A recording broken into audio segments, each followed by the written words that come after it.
इस्तेकाम Pakistan party के रहनुमा own Chaudhary और नुमान लंगड़ियाल वजीर आजम के मुआवनीन खुसूसी के ओहदे से मुस्ताफी हो गए। दोनों रहनुमाओं ने अपने इस्तीफे पार्टी सरबराह जहांगीर तरीन को जमा करा दिए हैं। इससे कबल पार्टी के सीनियर रहनुमा अलीम खान ने दोनों रहनुमाओं को मुस्ताफी होने की हिदायत की थी। याद रहे कि जहांगीर तरीन की सरपरस्ती में गुज़िश्ता दिनों इस्तेकाम पाकिस्तान पार्टी तश्कील दी गई थी, जिसमें तहरीक इंसाफ के बेशतर रहनुमाओं ने शमूलियत इख्तियार कर रखी है। ओन चौधरी और नुमान लंगड़ियाल ने इस्तेकाम पाकिस्तान पार्टी में शमूलियत के बावजूद वजीर आजम के मुआवनीन के ओहदे अपने पास रखे हुए थे। ताहम अब पार्टी पॉलिसी की वजह से उन्हें मुस्ताफी होना पड़ा। इस्तीफे फौरी तौर पर वजीर आजम को भिजवाए जाएंगे या नहीं, इस हवाले से इस्तेकाम पाकिस्तान पार्टी की क़यादत का कोई फैसला सामने नहीं आ सका।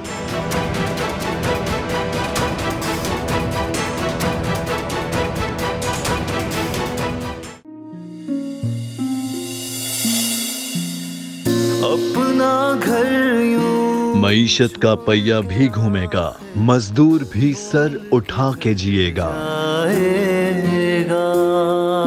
खेतों में हरियाली लहराएगी, किसान भी खुशियां समेटेगा।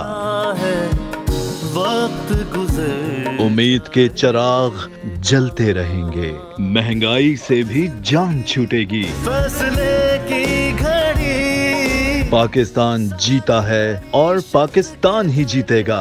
बोल बनेगा अवामी मसाइल की आवाज। पड़ेंगे कठिन फैसले, बात होगी मसाइल की, लेकिन हल के साथ।